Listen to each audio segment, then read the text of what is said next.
Hi, Ellie here.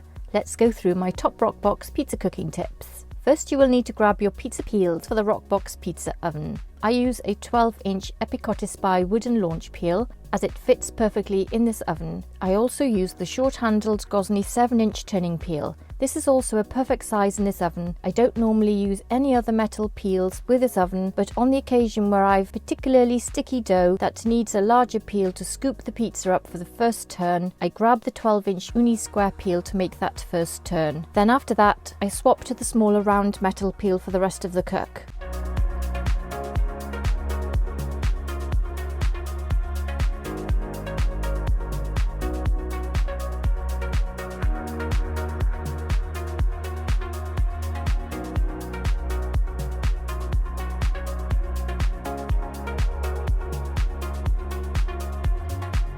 When you use the gas burner, attach it under the oven at the back, connect the gas, ignite using the dial on the back of the burner, and you are ready to go. Allow the oven to preheat for approximately 30 minutes until the pizza stone inside reaches a temperature of around 820 degrees Fahrenheit, 430 degrees Celsius. Getting your stone to this high but not too high temperature in the center ensures the pizza base cooks as fast as the pizza toppings and crust. The dial on the side of this oven is great for monitoring the temperature of the stone.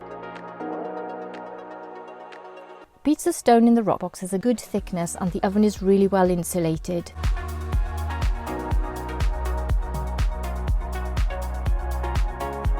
In addition to gas, the Rockbox can also be fueled by the optional wood burner, providing flexibility and giving you the option to use a different fuel source when it suits. Ensure your stretched dough can wiggle on the wooden pizza peel, so dust it with fine semolina to prevent it from sticking.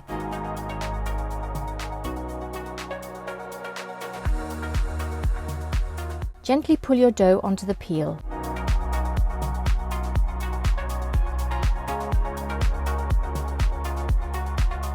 Once you've done that, add your toppings and keep them light. Heavy toppings can make it more difficult to launch the pizza. You don't want to shoot them into the back of the oven like I've done on occasion. You may not get the chance to cook the toppings properly in the oven if there are too many on there.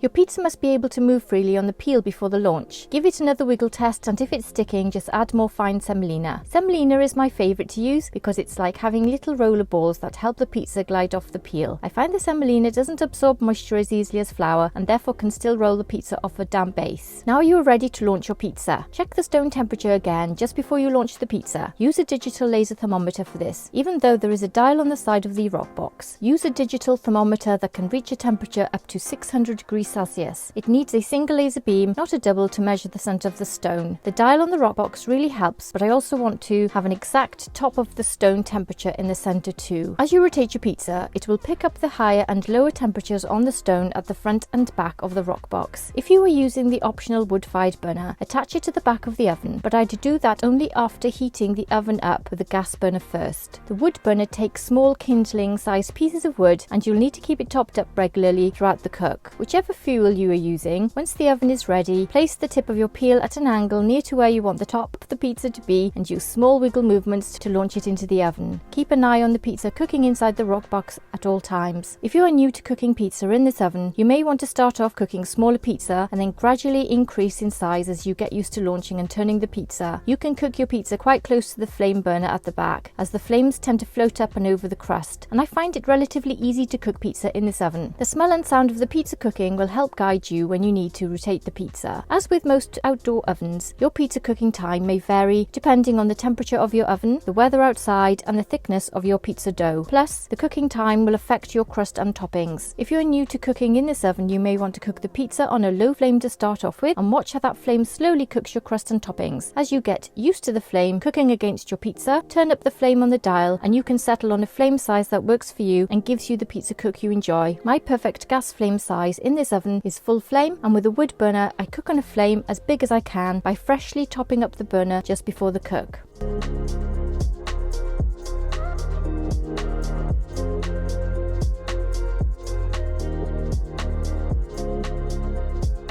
I keep the gas dial on full flame in between cooks and during the cook. And that's it. I hope you found this video helpful. Check out my first pizza oven cooks and pizza oven review videos in the links above and below and at the end of the video. Thanks for watching, take care, and I'll see you soon. Bye.